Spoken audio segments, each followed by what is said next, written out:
Penasihat mengatakan mereka tidak dapat melakukannya dari depan, jadi mereka mencoba menyerang di bawah tanah. Penasihat lain menambahkan, mengingat fondasi kastil kita, satu-satunya tempat mereka dapat muncul adalah di dekat gerbang selatan. Count Cavaldi memerintahkan prajuritnya tempatkan pasukan di gerbang selatan. Saat musuh menjulurkan kepala mereka dari tanah, serang mereka semua sekaligus. Lalu buka gerbang dan siapkan kavaleri untuk menghabisi pasukan Fenris yang kebingungan. Prajurit itu bertanya, bagaimana dengan tembok? Count Cavaldi menjawab, apa yang dapat mereka lakukan tanpa mesin pengepungan? Mereka sebagian besar adalah infanteri dan kavaleri. Garnison minimal akan cukup untuk menahan mereka. Petik 2. Dengan tatapan seseorang yang yakin akan kemenangan, dia mengira Baron Fenris, meskipun aku terkejut, akulah yang akan tetap berdiri di akhir. Pada malam hari, adegan beralih ke para kurcaci yang mengangkut sesuatu di atas kereta ke atas bukit yang menghadap ke benteng Pangeran Cavaldi dan perkemahan Fenris. Seorang kurcaci berkata, Tuan, dia menyuruh kita untuk mengangkut benda ini sampai ke sini. Saat mereka berusaha keras untuk mendorong, kurcaci lain berkata, tanpa api, sulit untuk melihat ke depan. Lalu yang lain bertanya kepada Galbarik, kami membangunnya seperti yang diminta Tuan, tetapi apakah itu benar-benar siap untuk digunakan? Galbarik ragu. Dalam kilas balik antara Ghislain dan para kurcaci, kita mendengar tidak mungkin apa yang kubuat tidak akan berhasil. Kau ingin terbang di langit? Galbarik bertanya, kau tidak kebetulan menemukan cetak biru pesawat terbang panas yang legendaris, teknologi yang hilang dari kekaisaran kuno, kan? Ghislain bertanya, apa itu? Lalu dia berkata, bagaimanapun, setelah kalian melihat ini, kalian akan segera mengerti apa yang ingin kubangun. Mereka duduk di dekat api unggun dan Ghislain berdiri, menutupi api dengan kain. Galbarik tidak mengerti apa yang dilakukannya dan segera kain itu mulai terangkat karena udara hangat yang kepadatannya lebih rendah daripada udara di sekitarnya menciptakan gaya angkat ke atas. Para kurcaci tercengang. Ghislain pada dasarnya menunjukkan kepada mereka cara kerja balon udara. Galber bertanya, apa yang harus kulihat? Ghislain menjawab, tidak. Lihat bagaimana balon itu mengembang seperti ini. Dia menjelaskan, udara panas yang dipanaskan oleh api naik dan memenuhi bagian dalam karung kain. Seorang kurcaci berkata, memangnya kenapa? Mungkin hanya angin sepoi-sepoi. Galber menjawab, tidak. Dan dengan tatapan penuh tekad, dia berkata, jika itu angin, balon itu akan berkibar ke samping. Mengapa balon itu mengembang? Ghislain tersenyum dan menggambar balon di tanah dengan ranting pohon. Jika kita membuat kantung udara yang jauh lebih besar dari ini, Galbarik menyambar ranting pohon itu dan mulai menggambar dirinya sendiri dan berkata, dengan memasang keranjang, orang bisa masuk ke bawah karung besar itu dan menghasilkan udara panas. Lalu bertanya kepada Ghislain, tetapi mengapa fenomena ini terjadi? Mengapa udara panas naik? Ghislain menjawab, saya tidak tahu. Saya tidak sengaja mengetahuinya saat menyalakan api untuk menjemur cucian. Galbarik berkata, serius, bagaimana Anda bisa melihat itu dan menghasilkan ini? Lalu dia berkata, tunjukkan jalannya. Ghislain bertanya, kemana? Galbarik menjawab, ke bengkel Anda. Dia sangat gembira dan menyimpulkan, mari kita segera membuat benda ini dan mengujinya. Di masa sekarang, Ghislain menunggu mereka di bukit dan berkata, sempurna. Galber yang lelah berkata, ini adalah permainan anak-anak bagi kami para kurcaci. Belinda menyerahkan helm kepadanya dan berkata, Tuan muda, para penyihir dan ksatria sudah siap. Ghislain membalas, bagus Belinda, pergilah dan bersiaplah. Aloygram seperti biasa, membentak, dasar brengsek.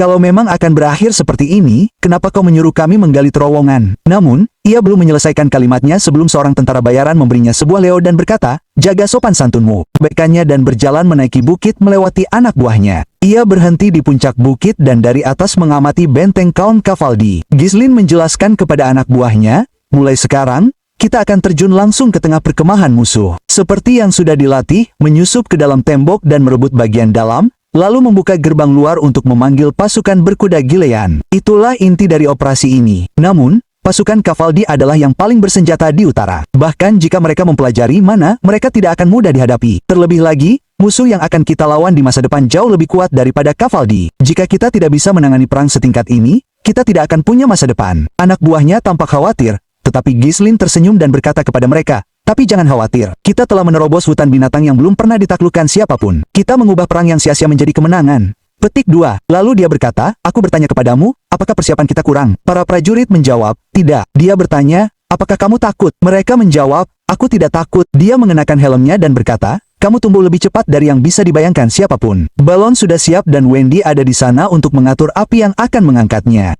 Adegan berpindah ke benteng tempat para prajurit Count Cavaldi mengawasi situasi sambil menggunakan monle. Seorang penjaga berkata, orang-orang itu menggali sepanjang hari dan sekarang mereka tidak melakukan apa-apa. Penjaga lainnya menjawab, Mereka mungkin juga tidur di malam hari. Dua penjaga lainnya datang untuk menggantikan mereka. Lalu mereka bertanya, semuanya baik-baik saja? Mereka menjawab, saya tidak tahu sudah berapa hari. Apakah mereka berencana untuk menyerang? Petik 2. Phew, akhirnya saya bisa tidur. Sungguh merepotkan karena orang-orang itu. Petik 2. Saat salah satu melihat ke atas, dia melihat sesuatu. 7 balon terbang ke arah mereka di langit. Dan prajurit itu bertanya, apa itu? Sesuatu yang bulat terbang ke arah ini di langit. Seorang penjaga bertanya, apakah itu monster? Sebelum mereka sempat bereaksi, Ghislaine turun dan dengan satu ayunan pedangnya memutuskan lengan satu orang. Dia meninju yang lain dan dia jatuh ke tanah.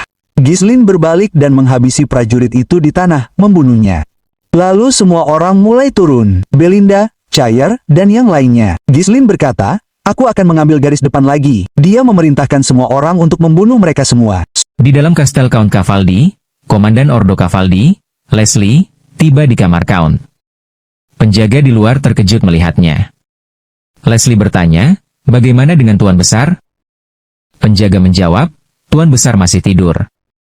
Komandan Leslie mendobrak pintu kamar tidur dengan seluruh kekuatannya. Count yang terkejut bertanya ada apa? Leslie menjawab, ini keadaan darurat, Tuan. Mereka telah masuk ke kastel. Kebingungan dan keputusan Count Cavaldi. Ghislaine dan yang lain menyerang. Ghislaine memotong setiap prajurit yang dia temui, diikuti oleh Chair, Belinda, dan yang lainnya. Chair berteriak, pergi kalian. Robek daun telinga terakhir dari Tuan bermuka pantat itu. Di kamar Count, suara pertempuran terdengar. Count Cavaldi bertanya, bagaimana orang-orang Fin itu bisa melewati tembok? Bagaimana dengan terowongan? Komandan Leslie menjawab, menurut laporan, mereka menaiki bola tak dikenal dan terbang melintasi langit. Count Cavaldi terkejut, terbang melintasi langit? Apa yang kau katakan, Leslie? Leslie membalas, bagaimana mereka masuk tidak lagi penting. Momentum musuh terlalu kuat, dan mereka dengan cepat merebut kastel. Anda harus segera bergerak. Dia menjelaskan, saya akan langsung menuju lorong bawah tanah ke tembok luar dan menahan gerbang. Dengan begitu, kita bisa memanggil pasukan utama yang ditempatkan di gerbang selatan dan mengepung mereka. Count terdiam sesaat, lalu bertanya, kita bahkan menggali jebakan yang menargetkan terowongan mereka. Apakah mereka jatuh ke umpan? Dengan wajah terkejut dan tidak percaya, dia berkata, bentengku yang belum pernah jatuh sekalipun. Apa kau bilang garis keturunan Cavaldi akan berakhir denganku? Komandan Leslie menenangkan Count, Tuan, larilah melalui lorong rahasia bersama para pengikut dan cari bantuan terlebih dahulu. Saya akan tetap di sini dan mempertahankan kastel.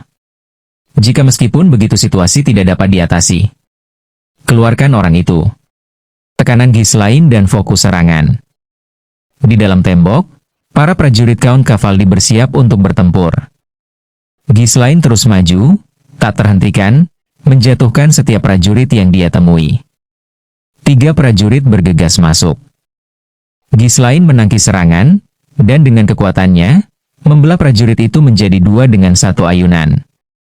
Tiba-tiba, sebuah balon jatuh menimpa beberapa prajurit. Itu adalah Alfeu dan Gordon. Chair dan Belinda menyelamatkan mereka dari serangan prajurit yang datang dari belakang. Ghislaine bertanya, kalian terluka? Chair menyindir Gordon, Gordon, bahkan sebagai ksatria, kau masih bertingkah sama. Gordon hanya tertawa gugup. Belinda melihat prajurit Count Cavaldi di menara berteriak, tahan gerbang. Musuh telah menerobos masuk ke dalam. Chair berkata, apa? Mereka sudah mengambil posisi bertahan? Ghislaine terkejut, respons mereka lebih cepat dari yang diperkirakan. Pasti ada seseorang yang cerdas di antara mereka. Dia berpikir, pasukan musuh yang kita bubarkan dengan operasi terowongan juga akan segera berkumpul. Kita harus cepat. Ghislaine bertanya kepada prajuritnya, semua siap? Mereka menjawab, ya. Dia berkata kepada Chair, hentikan prajurit di tembok dan hancurkan semua mesin pengepungan. Dan kepada Belinda, temukan Count Cavaldi. Aku akan membuka jalan menuju gerbang. Siap? Semua orang mengangkat pedang tinggi-tinggi dan mulai menyalurkan mana ke senjata mereka. Melihat mereka, Ghislaine tersenyum, menurunkan helmnya, dan berkata, Ordo Ksatria Fin, mulai aksi. Pertarungan di gerbang utama. Mereka mencapai gerbang utama dan bertemu dengan Komandan Leslie. Jadi, mereka memang mengincar gerbang, seperti yang sudah kuduga. Dia memerintahkan, semua unit, tombak naik. Hentikan mereka. Ghislaine dan anak buahnya maju. Komandan Leslie memerintahkan untuk menahan mereka sampai pasukan utama dari gerbang selatan tiba. Para prajurit Cavaldi bertahan dengan tombak mereka, tetapi kewalahan oleh Ghislaine dan anak buahnya. Komandan Leslie terkejut melihat kekuatan mereka. Prajurit Ghislaine bergerak seolah melawan pemula, menebas mereka satu persatu. Leslie terkejut, setiap senjata diresapi mana? Apa mereka bilang setiap penyusup adalah ksatria? Tapi tidak peduli berapa banyak ksatria, mereka tidak bisa menembus garis infanteri berat secepat ini. Kemudian, dia melihat Ghislaine, yang di depan, kita harus menghentikan orang itu. Komandan Leslie. Momentum mereka terlalu kuat. Pasukan tembok luar tidak bisa bertahan sejauh ini. Kalau begini terus, gerbang akan. Leslie memerintahkan, hancurkan. Hancurkan semua mekanisme yang membuka dan menutup gerbang. Aku akan mengulur waktu. Komandan Leslie bergerak, dan dia berhadapan dengan Ghislaine. Keduanya bentrok. Leslie terkejut oleh kekuatan Ghislaine. Mereka berduel. Leslie memperkenalkan diri, aku adalah Komandan Ordo Cavaldi, Leslie. Dia melepaskan mana, kau tidak akan lewat. Akhir, pengorbanan dan tahanan. Adegan kemudian bergeser ke ruang bawah tanah Count Cavaldi. Count menatap seorang tahanan yang dirantai. Dia memanggilnya Lucas dan berkata, kau harus mengulur waktu bagi mereka. Tahanan itu membuka matanya dan menjawab, mengapa tidak melonggarkan ini sedikit? Kauer mengamuk melawan tentara Cavaldi, membunuh semua orang yang ditemuinya dan berteriak, jangan biarkan apapun utuh, baik senjata, maupun orang. Belinda juga menebas beberapa di sepanjang jalan. Pertarungan berlanjut. Ghislaine berdiri di depan Leslie yang berkata, kamu tidak akan melewati titik ini. Ghislaine mengawasinya, bersiap dan menyerang dengan pedangnya yang besar. Leslie terkejut melihat, dia bergerak begitu cepat. Ghislaine menyerang, tetapi Leslie menangkis pukulan itu dengan perisainya dan melakukan serangan balik. Ghislaine menangkis serangannya, dan menyerang dari sisi lain ke bawah. Leslie kembali menangkis tetapi menerima kekuatan penuh dan mengertakkan gigi. Ghislaine melanjutkan serangannya sementara Leslie hanya memblokir.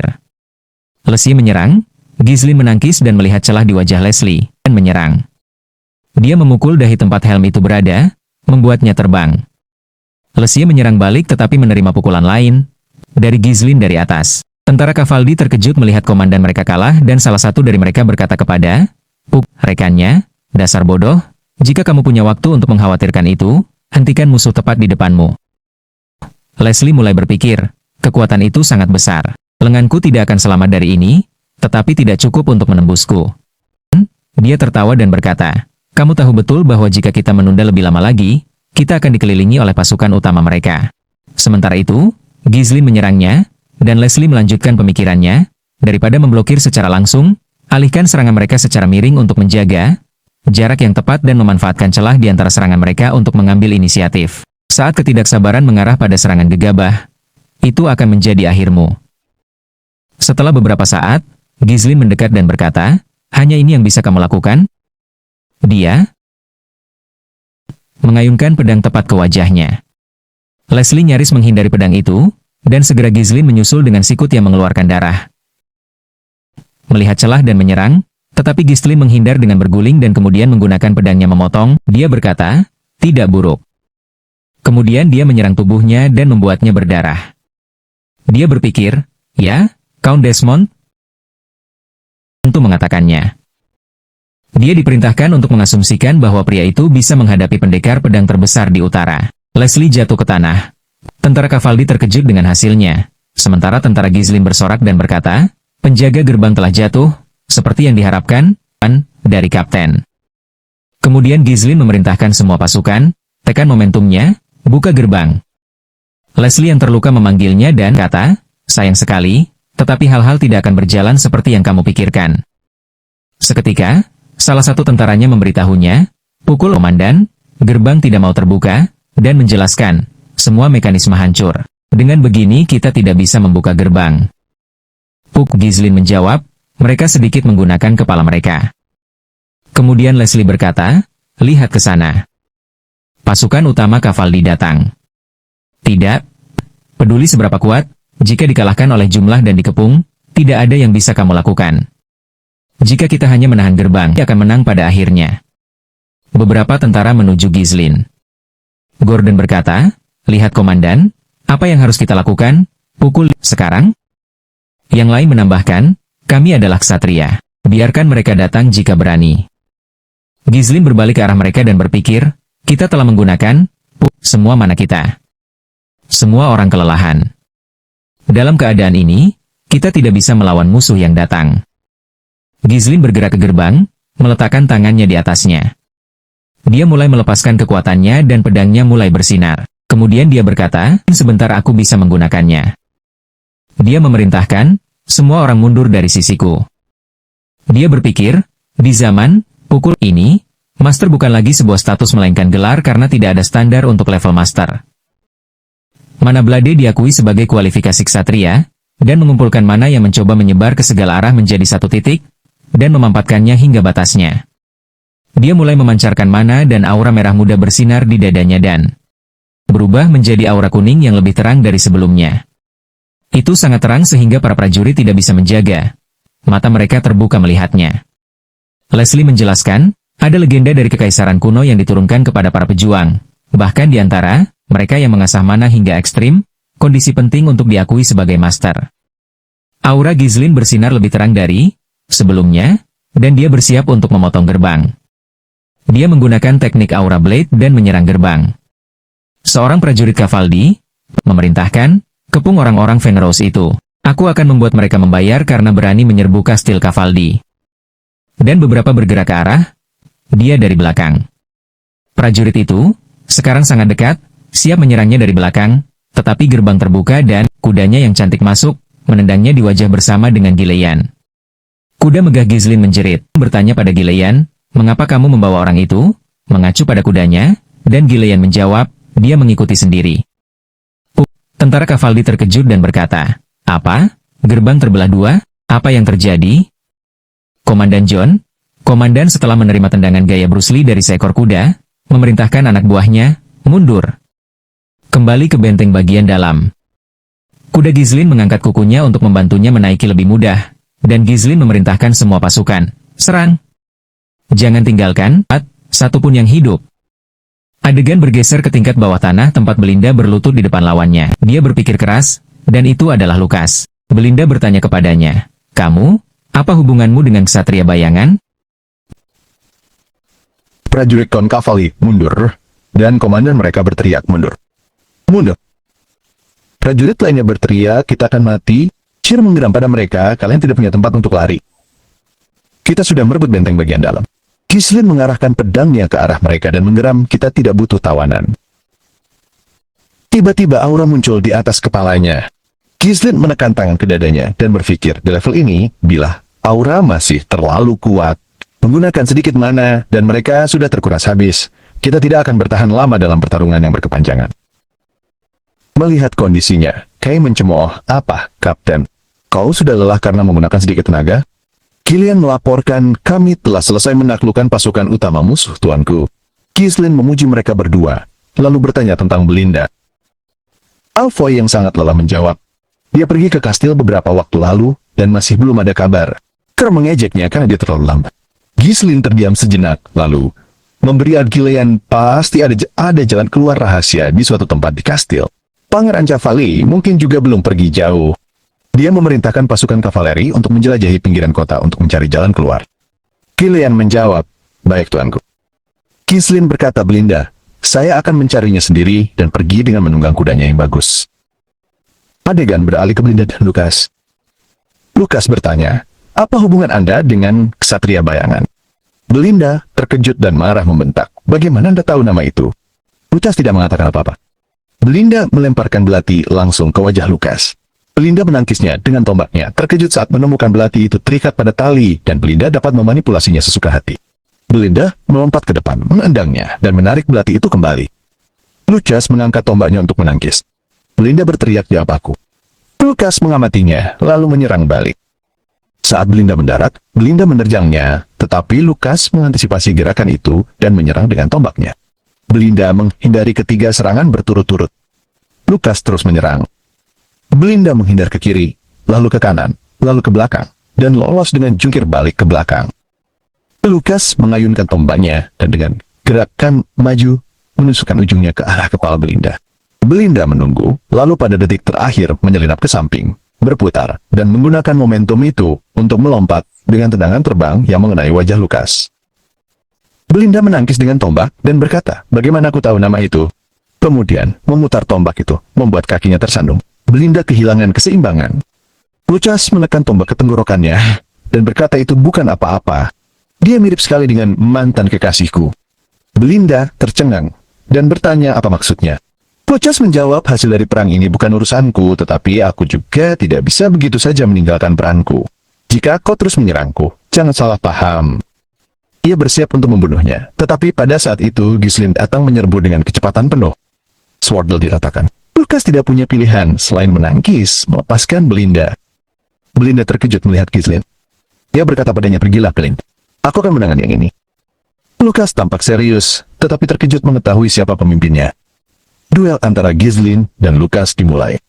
Ghislaine menyerang. Lukas menangkis dan menyerang balik.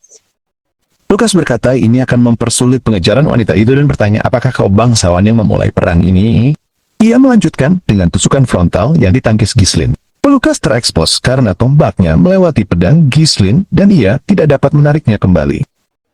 Ghislaine menekan serangan itu dengan pedangnya.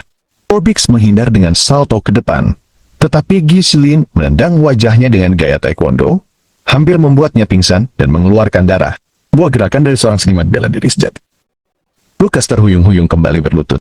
Ghislaine tertawa, senang bertemu Lukas. Lukas terkejut, tergagap. Kau mengenalku? Mengenalku? Ghislaine menjawab, "Aku mengenalmu dengan baik." Lalu berpikir mantan bawahan dan kawanku. Lukas, aku bertanya-tanya kemana kau pergi. Ternyata kau terjebak di tempat seperti ini. Lukas berdiri, menyeka darah di hidungnya dan berkata, "Tidak menyenangkan. Oh, ini bukan gaya bertarung bangsawan yang kukenal. Kau di luar kebiasaan." Ia menancapkan tombaknya dan bertanya, "Siapa kau sebenarnya?" Ghislaine menjawab, "Aku dulu tentara bayaran." Lukas terkejut. "Oh, bangsawan yang menjadi tentara bayaran?" Ghislaine menawarkan, "Bagaimana kalau aku mengajukan tawaran? Jika kau mengalahkanku, aku akan mundur dari kastil dan mengembalikan semuanya. Namun jika aku menang, kau akan berada di bawah komandoku. Bagaimana kau bisa mengubah perang yang sudah dimenangkan menjadi taruhan sekarang? Aku tidak punya ikatan dengan kastil ini dan tidak menyesalinya." Ghislaine berpura-pura tidak tahu. "Begitukah? Kalau begitu, tunduklah padaku." Lukas bermain koy. "Itu tidak mungkin. Aku berharga." Ghislaine menjawab, "Jadi aku mengusulkan taruhan. Kastil ini versus tebusanmu. Bagiku, kau tampak lebih berharga." Lukas tersenyum, menjawab, "Kastil terkutuk ini versus nilaiku." Lalu bertanya, "Padamu siapa namamu?" Ghislaine melepas helmnya dan berkata, "Penguasa wilayah Fenris, Ghislaine Fenris. Akulah yang akan kau layani sebagai tuanmu." Lukas menatapnya dan berkata, "Kau tampak pucat. Apa kau tidak berlebihan?" Ghislaine menjawab, "Anggap saja itu sebagai rintangan." Dan dia sedikit terhuyung dari bilah aura yang dia gunakan untuk menghancurkan gerbang. Lukas tertawa. "Baiklah begitu, lakukan sesukamu. Dan serang." Duel akan segera dimulai, tetapi Ghislaine sudah melampaui batas kemampuannya. Gunungan yang tertutup salju, kita melihat seseorang mengemasi tasnya dan melangkah keluar dari tenda. Itu adalah Lukas yang dibungkus dengan pakaian tebal dan sepatu bot salju, tombak terikat di punggungnya. Sebuah foto close-up memperlihatkan bekas luka di mata kirinya. Saat dia pergi, dia berlari ke arah Ghislaine dan berkata, "Sampai hari ini, ketika aku seharusnya menjadi bawahanmu, kau ingat sudah 10 tahun sejak pengakuan Morana. Kontraknya berakhir. Ini adalah kenangan dari kehidupan masa lalu Ghislaine." Ghislaine, yang terluka, menjawab, "Jadi begitulah jadinya. Keluar, kau tidak akan memperbaruinya?" Petik 2. Lukas membentak balik, "Beri aku waktu istirahat." Ghislaine bertubuh besar, tersenyum tipis, dan bertanya, "Apakah karena dia?" Lukas membalas, "Jangan salah paham. Aku tidak akan membiarkan hidupku ditelan oleh pertarungan sang kapten." Petik 2. Ghislaine yang pasrah berkata, "Baiklah, pergilah dari sini. Cepat cari wanita kesayanganmu." Petik 2. Seperti balas dendamku, kau punya tugas sendiri yang harus dilakukan. Lukas terdiam sejenak, lalu menoleh ke arah Ghislaine sambil tersenyum dan berkata, tapi aku berjanji satu hal padamu, jika kapten dalam bahaya, aku akan datang dan membantumu apapun yang terjadi. Saat ini, mereka bertarung. Ghislaine mengayunkan pedang besar sementara Lukas bertarung dengan tombaknya. Ghislaine menyerang dan Lukas menangkis. Mereka saling menatap dengan sengit, lalu menjauh saat Lukas melepaskan serangkaian tusukan secepat kilat dengan tombaknya dan Gist menangkis semuanya sebelum menyerang balik dengan pukulan yang diarahkan ke kepala Lukas. Lukas mengangkat tombaknya dan menangkis serangan itu ke atas. Lukas membalas dari atas ke bawah, tetapi Ghislaine menunduk. Ghislaine kemudian mengincar tubuh Lukas. Lukas menghindar, melompat ke udara menggunakan tombaknya sebagai penyangga. Mereka bertatapan lagi, dan pada saat yang sama, masing-masing menyerang senjata lawan. Lukas, yang masih di udara, berguling dan mendarat dalam posisi berdiri. Lukas berkomentar, mengesankan, kau tampak benar-benar lelah. Petik 2. Ghislaine menjawab, aku tidak mungkin kalah dalam taruhan yang kubuat. Lukas tertawa terbahak-bahak. Maaf, tapi aku benar-benar harus memenangkan pertandingan ini. Berada di bawahmu tidak akan ada apa-apanya selain merepotkan. Ia mempersiapkan serangan terakhir. Aura biru menyelimuti tangannya dan mana tombak melapisi senjatanya. Melihatnya, Ghislaine terkejut dengan jumlah mana ini. Jadi kau cukup kuat bahkan sebelum bertemu denganku. Ghislaine menjelaskan dan ini tetap di masa lalu bahwa di kehidupan sebelumnya Lukas kalah di tangan Morana. Tradisi tentara bayaran dan mengabdi padanya selama 10 tahun. Sebagai tangan kanan Raja Tentara Bayaran, ia adalah seorang tukang reparasi yang selalu menyelesaikan banyak hal. Bahkan Lukas tidak dapat menemukan kekasih yang telah dikejarnya sepanjang hidupnya. Pada hari Ghislaine jatuh ke dalam perangkap Idan, Lukas meninggal saat menolongnya seperti yang telah dijanjikannya. Ghislaine tersenyum tipis dan membiarkan pedangnya jatuh ke tanah. Lukas terkejut melihat bilahnya jatuh, menyerbu Ghislaine dengan semua yang tersisa. Ghislaine bertekad, berkata, kali ini aku tidak akan membiarkan itu terjadi. Lukas menyerang dengan tombaknya. Ghislaine menghindar rendah, tetapi masih mengiris sepotong pakaian Ghislaine. Lukas mundur untuk menyerang lagi, tetapi Ghislaine menghindar, melompat ke udara, mengaitkan leher Lukas dengan kakinya, melakukan gerakan gulat ala Rey Mysterio, dan melemparkannya ke tanah menggunakan putaran dan berat badannya. Lukas menjerit kesakitan saat Ghislaine mendarat di atasnya dengan belati di tenggorokannya dan berkata, ini kemenanganku, Lukas. Lukas tersentak. Sialan. Keadaan menjadi semakin rumit. Pada akhirnya, ada pemenang. Serangan Ghislaine membunuh banyak prajurit Count Cavaldi. Adegan beralih dari Ghislaine yang berdiri ke Count Cavaldi yang berlutut, tangan terikat. Kastil Cavaldi terbakar di belakangnya. Gillian, Cher, dan Belinda berdiri bersama Ghislaine. Count Cavaldi berkata dengan terengah-engah, Leslie, para kesatriaku, bentengku, yang tidak pernah sekalipun jatuh. Ghislaine menamainya dengan lengkap. Armstrong Durun Cavaldi. Dan sang bangsawan terhuyung-huyung hingga mata Ghislaine berbinar saat berkata, tidak ada benteng di dunia ini yang tidak dapat ditembus. Bangsawan Cavaldi, tercengang, menjawab, bahwa, lihat, jadi kau tidak menyerang tempat ini hanya karena keserakahan. Apa sebenarnya tujuanmu? Ghislaine menjawab, aku punya banyak tujuan, salah satunya adalah membunuhmu. Bangsawan Cavaldi membalas dengan mencoba mengintimidasi. Kau ingin membunuhku? Kau pikir kau dan ayahmu akan aman saat itu? Bahkan jika kau memiliki faksi royalis di belakangmu, mereka tidak akan pernah melindungimu. Jika kau membunuhku, bencana yang tak terkendali akan terjadi. Tidak banyak yang tahu, tetapi di belakangku. Ghislaine memotongnya. Kau berbicara tentang rumah Duchaldelin. Bangsawan Cavaldi terkejut. Ghislaine melanjutkan, aku tahu betul. Keluarga Adipati merekrut bangsawan netral sepertimu dan menelan wilayah. Mereka mendukung Pangeran Desmond dan Reed Pollet yang akan menjadi pusat penaklukan utara, memasok besi atau memperkuat persenjataan mereka dan bahkan menara penyihir merah untuk menyerang kaum royalis di waktu yang tepat.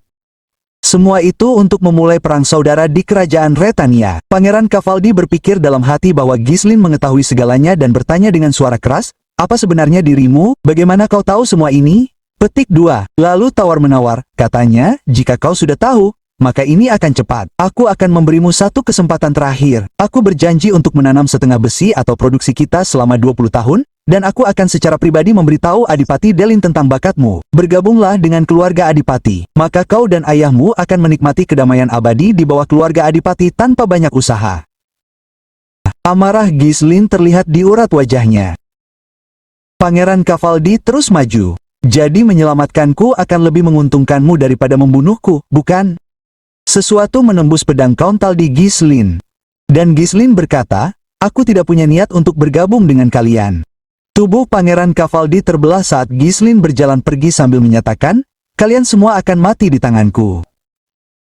Adegan beralih ke Harold Desmond, duduk dengan seekor merpati di lengannya, yang membaca laporan pertempuran, gemetar mendengar apa yang tertulis di sana, meremas kertas itu, dan memukulkan tinjunya ke kursinya. Kau menyelinap ke celah singkat itu. Benarkah? Katanya dengan marah. Seperti yang dikatakan keluarga Adipati, mereka mengikuti metode persiapan dan perencanaan yang cermat, meskipun butuh waktu. Dan apa hasilnya? Beberapa orang duduk mengelilingi meja bundar saat Harold Desmond merujuk pada semua serangan terhadap Ghislaine, menyebutnya sebagai kegagalan. Setelah Giselper, sekarang kaum royalis bahkan mendukung orang itu. Dengan geram, ia menyatakan, kita harus menghancurkan tunas-tunas itu sebelum tumbuh. Aku tidak lagi membutuhkan perintah atau laporan siapapun. Mulai sekarang, semuanya akan diputuskan oleh kemauanku.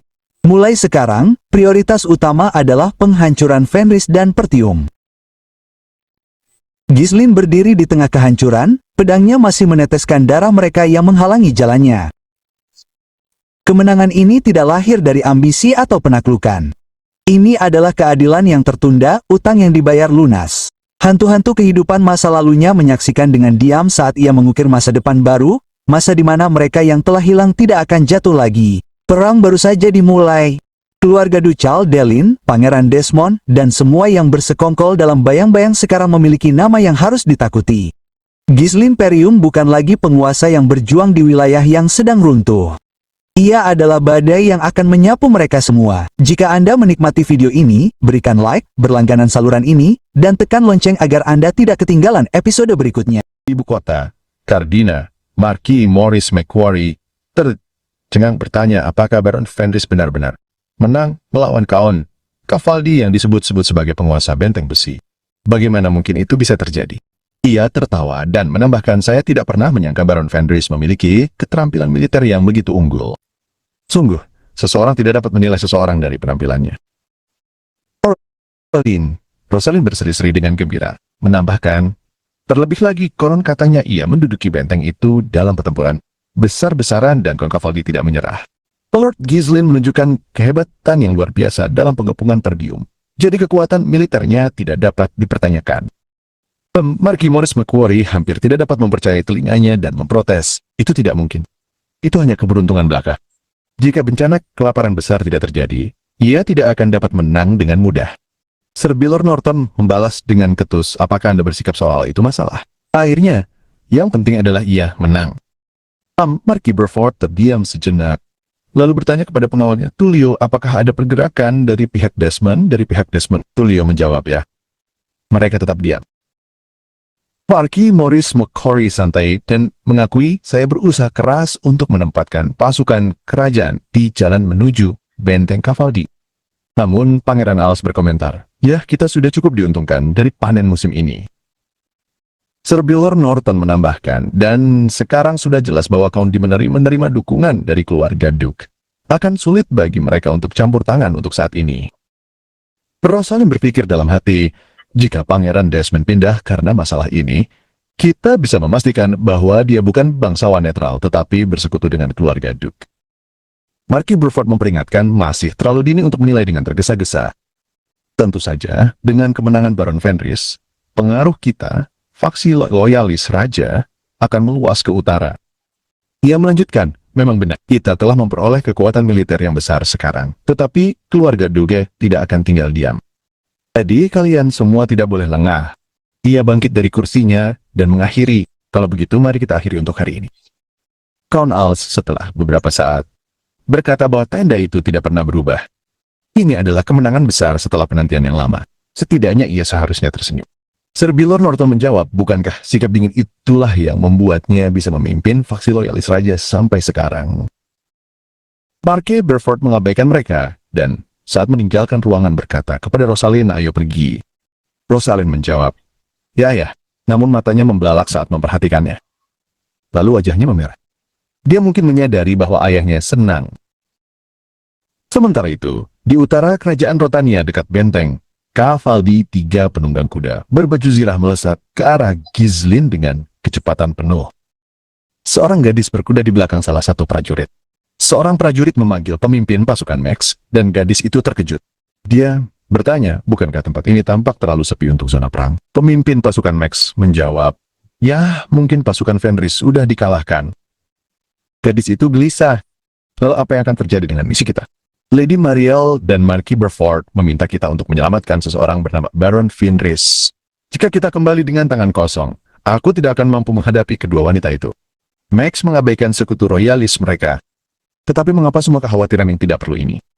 Apa yang dapat kita lakukan jika kesalahan terletak pada Baron Fenris yang memulai perang yang ceroboh dan tidak dapat bertahan? Gadis itu tidak menyukai nada bicaranya, tetapi Max melanjutkan, kita adalah tentara bayaran. Kami bekerja untuk mendapatkan bayaran, jadi jangan terlalu khawatir. Prajurit lain melihat sesuatu di depan dan menyuruh mereka untuk melihat. Mereka tercengang melihat semua rumah masih utuh. Saat mereka mendekati benteng, mereka melihat Gordon memanggil penduduk kota untuk berbaris. Ada cukup makanan yang dibagikan, jadi jangan menyela. Tuan yang baru akan memastikan kalian tidak kelaparan untuk sementara waktu. Jadi semua orang datang dan ambil bagian mereka. Lel menunggu di meja dengan kontrak dan membagikannya. Ini dia. Ini adalah kontrak yang harus ditandatangani semua penambang. Penduduk kota yang terkejut sangat gembira saat menerima parsel. Beberapa menangis lega dan berseru, Tuan yang baru menunjukkan belas kasihan yang begitu besar kepada kita. Apakah hari-hari mengerikan ketika semuanya diambil dari kita akhirnya berakhir? Mungkin tidak ada lagi kerja paksa yang tidak dibayar. Adegan beralih ke Galfaik dan para kurcaci yang mengangkut kayu tempat Galfarik menggoda Alfoy. Hei kau terlalu lemah. Apakah kau bahkan dapat membawa satu balok dengan benar? Alfoy yang kelelahan meronta dan membentak, kalian para kurcaci terkutuk. Aku bukan pekerja, awalnya aku seorang penyihir. Sementara itu, ketiga prajurit dan pendeta wanita melihat setiap tentara bayaran di perkemahan Ghislaine sibuk, dan di sini perintah untuk memindahkan semua material yang diperlukan untuk tempat penampungan sementara di sini. Jika kalian tidak bergegas, Tuan akan marah. Pemimpin regu Max terkejut dan bertanya, apa yang terjadi di sini? Apakah perang benar-benar sudah berakhir? Pendeta wanita itu sama terkejutnya. Tiba-tiba seseorang berteriak, Pangeran Cavaldi, berapa banyak jarahan yang kau sembunyikan? Demi Tuhan. Pendeta wanita itu berbalik dan melihat Claude. Claude dan 3 orang lainnya membanggakan, bahkan di dalam benteng tidak ada apapun selain koin emas, karya seni, dan barang berharga. Claude, yang terobsesi dengan uang, sangat gembira dan bernyanyi. Selain itu, di gudang senjata ada senjata canggih dan persediaan biji besi. Pendeta wanita itu terkejut dan bertanya, apakah mereka mengatakan itu jarahan Pangeran Cavaldi? Max II tercengang dan berpikir, kalau begitu mungkinkah? Gillian muncul dan mengejutkan mereka dengan wajah yang belum pernah kulihat sebelumnya. Ia menggeram dan menuntut ungkapkan identitas dan afiliasimu. Adegan beralih ke dalam benteng Cavaldi ke aula utama, tempat 2 penjaga berjaga. Mereka segera berdiri tegak dan membuka gerbang untuk memperlihatkan Ghislaine yang berdiri di dekat jendela sambil melihat keluar. Gillian telah membawa pendeta wanita dan pemimpin pasukan Max kepadanya. Pendeta wanita itu gemetar di tempat itu. Gillian memberitahu Ghislaine, Tuan mereka adalah tamu dari ibu kota. Ghislaine berdiri membelakangi mereka selama beberapa detik, lalu berbalik untuk memperhatikan mereka. Max mengamatinya, berpikir bahwa kehidupannya yang panjang sebagai tentara bayaran telah mengajarinya untuk membaca nilai seseorang dari sikap mereka dan bau darah yang menyengat yang belum kering setelah perang gerakan. Yang disiplin dan menyimpulkan pria ini adalah Baron Fenris. Ghislaine mengamati mereka tanpa ekspresi dan bertanya, dan Anda? Pendeta wanita dan Max membungkuk memberi hormat. Max menjawab, senang bertemu dengan Anda untuk pertama kalinya, Tuan Baron Fenris. Nama saya Max, dan saya diutus oleh Marquis Burford. Saya datang dalam misi untuk menyelamatkan Anda dengan cara apapun jika Anda dalam bahaya. Ghislaine menatapnya dan tersenyum, Anda terlambat. Max mencoba menjelaskan, kami bergegas di jalan sebisa mungkin, memprioritaskan misi, tetapi kami tidak menyangka perang akan berakhir secepat yang diharapkan dari bintang baru dari faksi loyalis raja. Kalau begitu kami akan kembali sekarang. Mengenai kedua klien itu, Ghislaine menyela kemana Anda akan pergi. Max mulai gemetar karena dia ingin pergi. Ghislaine menjelaskan perang baru saja berakhir, dan kami kekurangan tenaga kerja, jadi Anda harus bekerja sedikit. Max memprotes, tetapi ini tidak ada hubungannya dengan misi kami. Ghislaine menjawab, saya dalam bahaya dan Anda tidak membantu saya. Max tidak bisa membantah, mulai berkeringat, dan berpikir kita tiba dan mendapati perang telah usai. Apa yang seharusnya kita lakukan? Ghislaine meletakkan tangannya di bahunya dan berkata, nanti, jika klien yang mengirimu bertanya tentangmu, aku tidak tahu harus berkata apa. Bukankah lebih baik bagi kita berdua jika kita saling menyelamatkan? Terpojok, Max mengalah, ya, aku mengerti. Aku akan melakukannya. Pendeta wanita itu memanggil nama Max. Ghislaine memperhatikan dan bertanya, apakah kamu seorang pendeta wanita? Dia menjawab, ya, namaku Beauty dan aku melayani Lady Joanna, Dewi Kecantikan dan Kesuburan. Aku diutus untuk misi khusus karena Count Smariel adalah pelindung sekte kami. Ghislaine bergumam pada dirinya sendiri, Dewi Joanna. Aku ingat, itu adalah sekte yang menjauhi medan perang dan kenajisan. Hampir tidak ada pendeta di wilayah utara, paling banyak di Raybould. Karena alasan itu, Gillian harus tinggal di Raybould untuk menjaga putrinya. Kekuatan suci para pendeta adalah hal yang berharga. Dia tersenyum. Ini datang pada waktu yang tepat. Kemudian Ghislaine membungkuk sedikit dan berkata, Anda telah banyak menderita melalui jalan yang sulit ini, pendeta wanitaku. Dia menjawab, tidak perlu formalitas seperti itu. Ghislaine memerintahkan Belinda, kawal pendeta wanita itu ke lokasi segera. Belinda dan Wendy melihat pendeta wanita itu dengan memegang lengannya dan membawanya pergi saat dia memprotes, saya tidak datang ke sini untuk bekerja. Belinda menanggapi, ada banyak orang sengsara yang membutuhkan kekuatan suci Anda, pendeta wanitaku.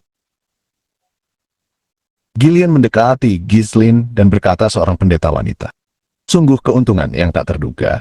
Ghislaine menjawab, ya, saya tidak menyangka faksi loyalis raja akan memindahkan gereja. Dengan ini, saya dapat beroperasi lebih bebas. Lalu dia memerintahkan dan sekarang, bawa orang itu. Adegan beralih ke Chai yang sedang dipukuli seseorang. Lukas.